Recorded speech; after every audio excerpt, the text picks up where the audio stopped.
살아계신 우리 구주 예수님의 이름으로 기도드립니다.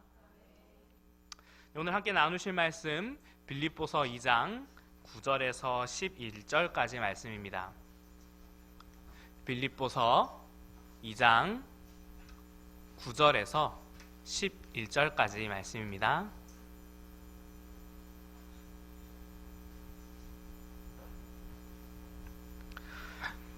다 같이 읽겠습니다.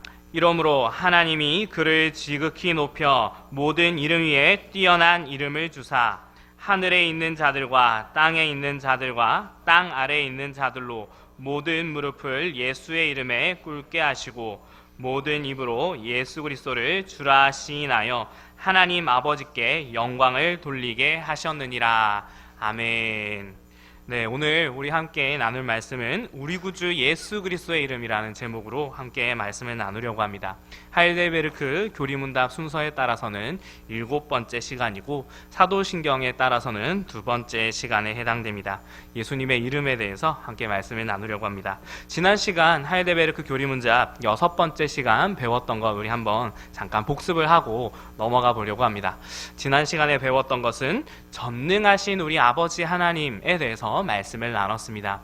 우리 아버지 하나님께서는 세상을 창조하신 창조주이신 하나님으로 우리가 믿을 만한 신실하신 하나님이다 라고 말씀을 나누었고요. 그 하나님께서는 능력이 있는 분이시자 또한 선하신 분이셔서 그 하나님께서 이 세상을 선하게 보존하고 다스리고 여전히 통치하고 계신다라는 것을 나누었습니다. 그리고 세 번째는 바로 그 하나님께서 다른 사람의 아버지가 아닌 나의 아버지, 우리의 아버지시기에 우리를 사랑하시고 우리를 구원하시고 우리를 눈동자같이 지키신다라고 함께 말씀을 나눴습니다. 그리고 오늘 시간에는 바로 그 아버지 하나님께서 우리를 사랑하시어서 보내주신 예수님의 이름에 대해 말씀을 나누려고 합니다.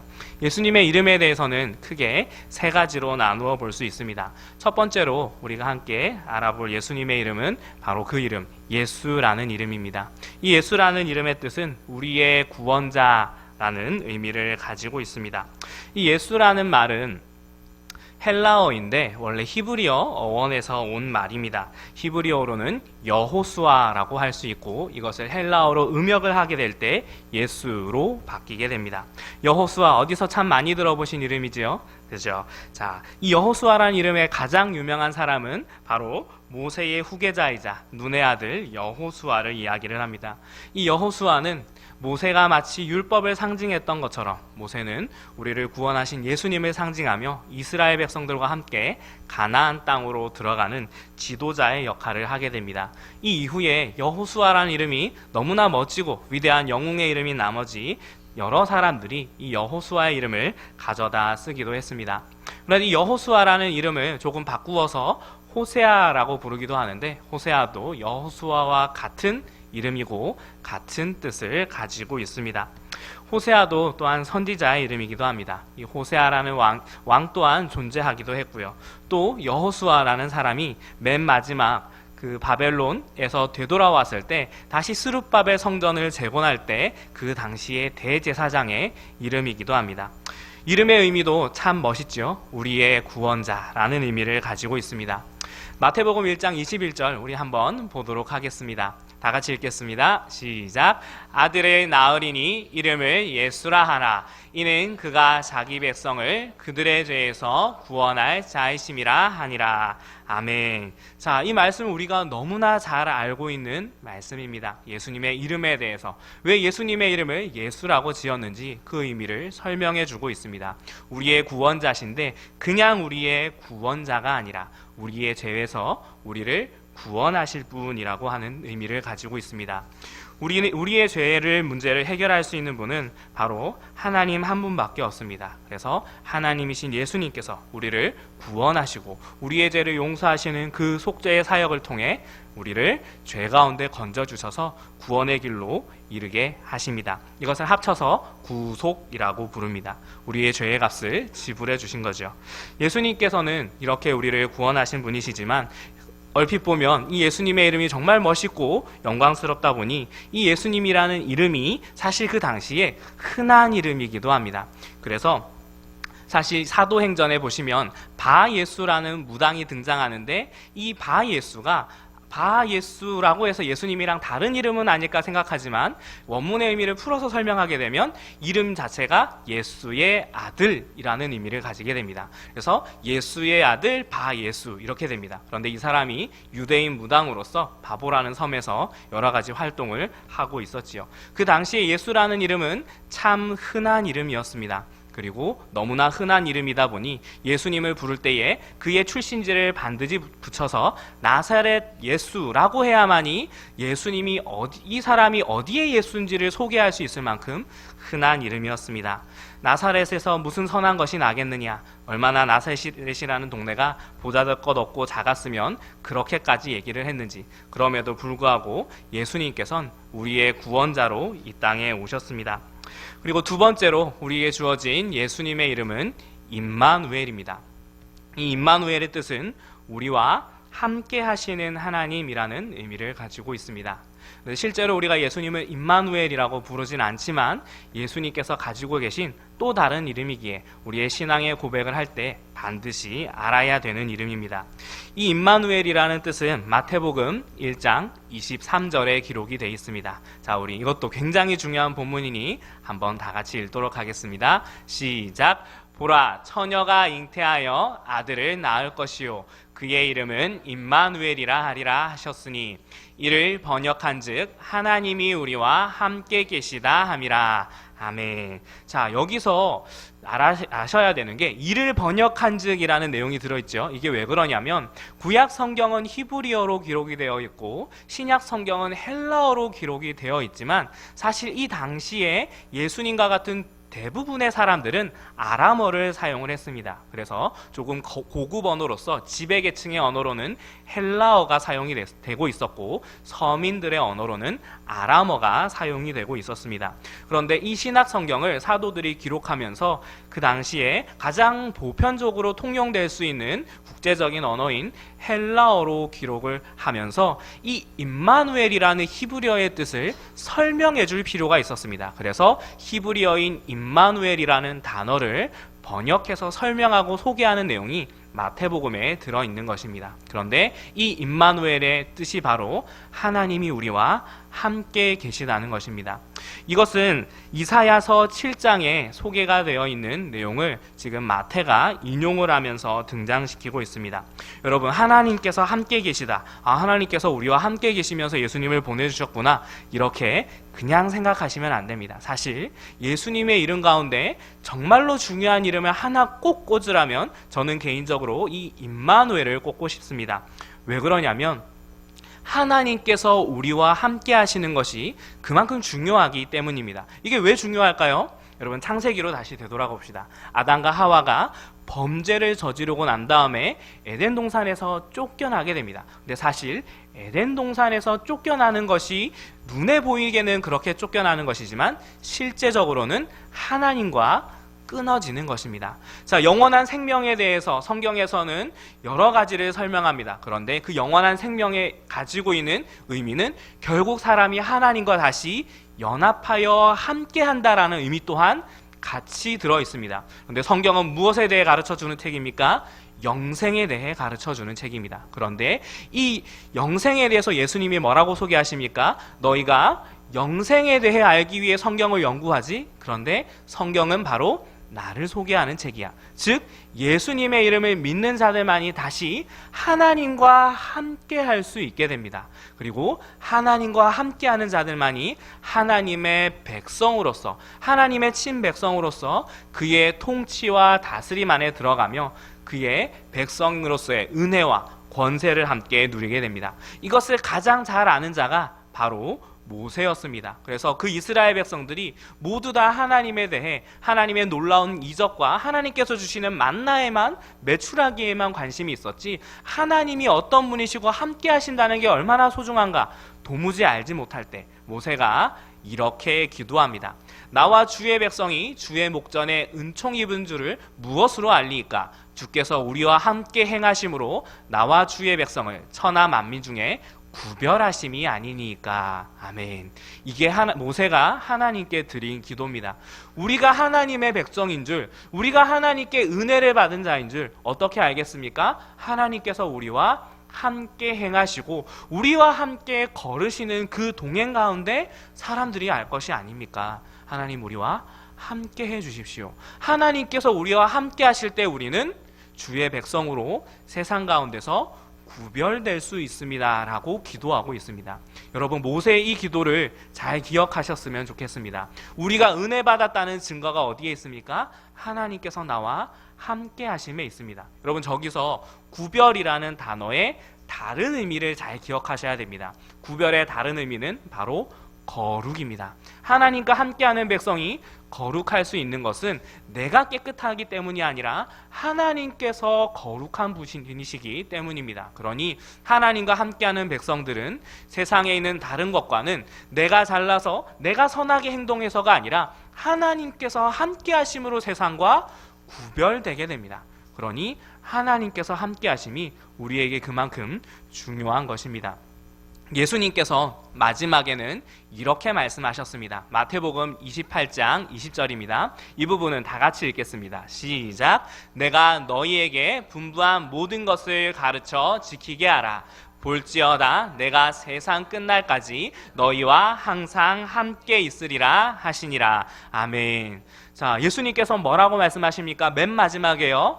볼지어다 내가 세상 끝날까지 너희와 항상 함께 있으리라, 이렇게 말씀하십니다. 항상 함께 있겠다고 약속하십니다. 여러분, 저기에서 볼지어다 라고 되어 있는 부분은 짧게 한 글자로 이제 번역을 하게 되면 자 이렇게 될 수도 있습니다. 그래서 감탄사입니다. 일종의 감탄사로서 자 보십시오 이렇게 하면서 하나의 장면을 전환하고 이제 나오는 내용이 정말로 중요한 내용이니 반드시 주목하셔야 됩니다. 그럴 때 사용되는 감탄사입니다. 그리고 그렇게 말씀하시면서 뭐라고 합니까? 내가 너희와 항상 함께 하겠다라고 말씀하십니다.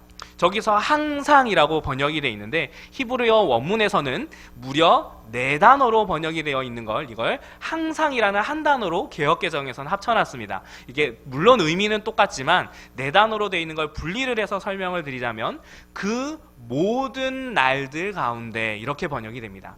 그 모든 날들 가운데에서부터 세상의 마지막 날까지 이렇게 번역을 할 수 있습니다. 훨씬 더 감동적이지 않습니까? 하나님께서 매일마다 우리의 모든 날들마다 함께 하시겠다고 합니다. 여러분, 하나님께서 함께 하시겠다는 건 이 이스라엘 백성들에게 매우 감동적이면서도 중요한 내용입니다. 여호수아가 이스라엘 백성과 함께 가나안 땅으로 들어갑니다. 그리고 하나님께서 함께 하시고 이 가나안 땅 정복 전쟁 가운데 하나님의 승리를 보여주신다, 하나님의 군대임을 보여주신다는 증거로서 여리고성을 하나님의 언약궤로 뺑글뺑글 도는 것만으로도 무너뜨렸습니다. 그런데 그렇게 함께 하셨던 하나님이 아간의 범죄로 여리고 성에 있는 그 재물을 하나님께 모두 드리기로 약속했음에도 불구하고 아간이 탐내어 그것을 훔치자마자 그 다음 전쟁인 아이성 전투에서 완전히 패배하게 됩니다. 즉, 우리가 죄인일 때, 우리에게 죄가 있을 때 하나님께서 나와 함께 하시지 못한다는 것을 구약 성경에서는 철저하게 가르쳐주고 있었습니다. 그런데 예수님께서 오신 이후에 예수 그리스도의 이름을 붙잡는 자들에게는 우리의 상태와 상관없이 우리가 예수 그리스도의 이름으로 겸손히 나아간다면 우리의 상태와 상관없이 그 모든 날 가운데 함께 하시겠다고 약속하고 계십니다. 그러니 하나님께서 함께 하신다는 것은 에덴에서 잃어버렸던 바로 그 하나님을 우리가 예수 그리스도를 통해 회복한다는 아주 놀랍고 영광스러운 구약의 약속의 성취인 것입니다. 그렇다면 육신으로 계시지 않은 예수님께서는 우리와 함께 하시겠다고 약속하셔놓고 왜 함께 하시지 않을까요? 바로 그리스도의 영이라고 불리는 성령 하나님께서 우리와 함께 하고 계십니다. 이 성령 하나님에 대한 부분은 나중에 성령 하나님에 대한 부분을 다룰 때 더 깊이 말씀드리도록 하겠습니다. 마지막 3번째, 예수님의 이름은 사실 이름은 아니고요, 예수님의 직분인 그리스도입니다. 이 직분의 뜻은요, 기름 부음 받은 자라는 의미를 가지고 있는데 구약의 관점에서 봤을 때 기름 부음 받는 자들은 선지자, 제사장, 왕만이 이렇게 기름 부음을 받습니다. 여러분, 순서상으로는 선지자와 제사장과 왕이 구약 성경에 시간상 먼저 등장하기 때문에 선지자 더하기 제사장 더하기 왕이 그리스도가 되는구나 라고 생각을 하지만, 그것이 아니라 그리스도라는 것이 원래 오리지널로서 존재하고 있지만 이 그리스도의 직분을 가르쳐 주시기 위해서, 그리고 연약한 인간이 이 그리스도의 직분을 감당하기 위해서 그림자로서 예수님께서 오시기 전까지 예표와 표지판과 같은 역할로 선지자와 제사장과 왕이 나누어 이 역할을 수행하고 있었습니다. 그리고 그 당사자이신 그리스도께서 오신 이후에 이 새 직분은 폐기가 되게 됩니다. 이 새 직분의 사역은요, 성경 말씀을 하나씩 찾아보며 살펴보겠습니다. 먼저 누가복음 4장 18절에서 19절입니다. 제가 읽어드리겠습니다. 주의 성령이 내게 임하셨으니 이는 가난한 자에게 복음을 전하게 하시려고 내게 기름을 부으시고 나를 보내사. 자, 여기까지가 선지자의 사역입니다. 선지자는 누가 세우십니까? 아버지 하나님께서 성령을 통해 세우십니다. 예수님께서는 이것을 정확하게 설명하셔서 성령이 내게 임하셨으니 라고 설명하고 있습니다. 그리고 이 선지자의 사역인, 즉 하나님의 말씀을 증거하는 일을 예수님께서 하신다라고 이야기를 합니다. 즉 선지자는 하나님의 말씀을 전하는 직분입니다. 그리고 포로된 자에게서부터 제가 또 읽어드리겠습니다. 포로된 자에게 자유를, 눈먼 자에게 다시 보게 함을 전파하며 눌린 자를 자유롭게 하고 주의 은혜의 해를 전파하게 하려 하심이라. 이 부분은 왕의 사역과 선지자의 사역이 섞여서 등장하고 있습니다. 포로된 자에게 선지자가 자유를 줄 수 있습니까? 아닙니다. 포로된 자를 풀어내는 권세, 즉 왕의 사역입니다. 눈먼 자에게 다시 보게 하는 그 힘과 능력, 왕의 사역입니다. 눌린 자를 자유롭게 하는 일, 바로 왕의 사역입니다. 예수 그리스도께서 바로 이 일들을 직접 행하심을 통해서 본인이 그리스도이심을 증거하셨습니다. 그래서 예수님께서 행하시는 사역들을 하나하나 보면서 사실 유대인들의 관점에서 봤을 때 우리가 기다렸던 메시아가 왔구나라는 것을 행동으로서 증명하셨던 것입니다.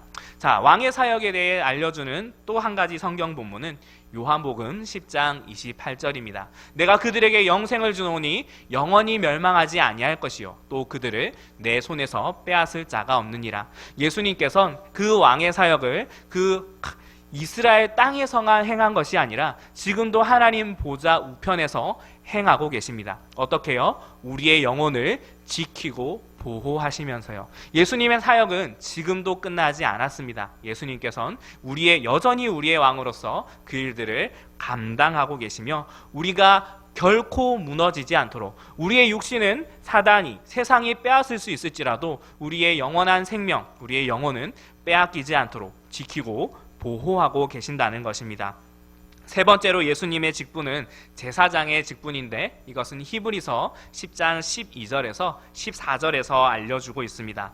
오직 그리스도는 죄를 위하여 한 영원한 제사를 드리시고 하나님 우편에 앉으사 그 후에 자기 원수들을 자기 발등상이 되게 하실 때까지 기다리시나니 그가 거룩하게 된 자들을 한 번의 제사로 영원히 온전하게 하셨느니라. 아멘. 예수님의 십자가의 사역, 제사장의 사역과 왕의 사역이 번갈아서 등장하고 있지만 제사장의 사역, 즉 예수님의 십자가의 사역의 의미를 가장 잘 설명해 주고 있습니다. 예수님께서는 사람의 몸에 이어서 태어나는 제사장이 아닌 영원한 반차를 따르는 멜기세덱의 반차를 따라 대제사장이 되셔서 지금도 대제사장의 사역을 그대로 수행하고 계십니다. 그래서 우리가 예수님의 이름으로 기도하는 이유는 언제 어느 때든지 간에 우리가 예수 그리스도의 이름으로 구하고 기도할 때 항상 우리의 기도를 듣고 계시며 그 기도를 하나님 앞에 올려드리고 계시기 때문입니다. 즉 멈추지 않는 제자, 끊이지 않는 제사, 꺼지지 않는 하나님의 불로서 계속해서 사역을 이어가고 계십니다. 그러니 우리는 우리의 죄를 깨닫게 됐을 때 우리의 장소, 시간, 상황과 상관없이 예수님의 이름으로 기도할 수 있습니다. 내가 어느 때에든지 간에 어느 곳에 있든지 간에 예수 그리스도의 이름으로 구할 때 우리는 그곳에서 하나님께 참된 기도를 올려드릴 수 있으며 하나님께 참된 제사를 예수 그리스도라는 제물로 드릴 수가 있습니다. 이것은 가톨릭 교회에서, 로마 교회에서 반드시 사제를 통해서만 이 기도를 해야 된다는, 그것을 완전히 무너뜨리는 종교개혁의 핵심적인 가치이기도 했습니다. 이것은 성경이 우리에게 가르쳐주는 것으로서 사람이 만들어낸 것이 아닙니다. 그렇다면 우리는 이 예수님의 이름 세 가지를 통해서 무엇을 배우고 또한 어떻게 해야 될까요? 우리는 사실 다른 이름으로 불리지 않고 그리스도인이라고 불립니다. 즉 우리는 예수님의 사람이라는 이름의 뜻을 가지고 있습니다. 그렇다면 우리가 그리스도인이라고 불리면 그리스도인답게 살아간다는 게 어떤 것일까요? 하이델베르크 요리문답 32문을 함께 살펴보신 후에 우리 말씀을 마치려고 합니다. 제가 질문을 읽어드리면 대답을 함께 읽으셨으면 좋겠습니다. 왜 당신은 그리스도인이라고 불립니까?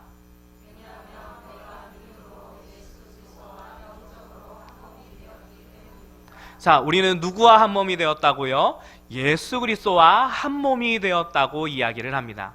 우리는 예수 그리스도의 거룩한 신부인 교회에 속해 있습니다. 우리는 예수 그리스도의 거룩한 신부로서 한 몸이 되어 있습니다. 부부는 두 몸이 아닌 한 몸이라고 성경에서 가르쳐주고 있습니다. 그리고 교회의 신랑으로서 예수 그리스도를 소개하고 계시며 예수 그리스도께서 그 피값으로 자신의 사랑하는 신부를 정결하게 하고 깨끗하게 하며 교회로 세우셨다고 가르쳐주고 있습니다. 그렇다면 교회가 누구입니까? 바로 우리들입니다. 예수 그리스도의 이름으로 모인 우리들이 예수님의 거룩한 신부입니다. 그러니 우리는 예수 그리스도의 신부답게 그와의 약속을 지키며 거룩하게 살아가고 정결하게 살아가야 될 책임이 있습니다. 자, 교리문답 32문의 대답은요, 여기서 끝나지 않습니다. 후반부를 한 번 더 함께 읽도록 하겠습니다. 시작!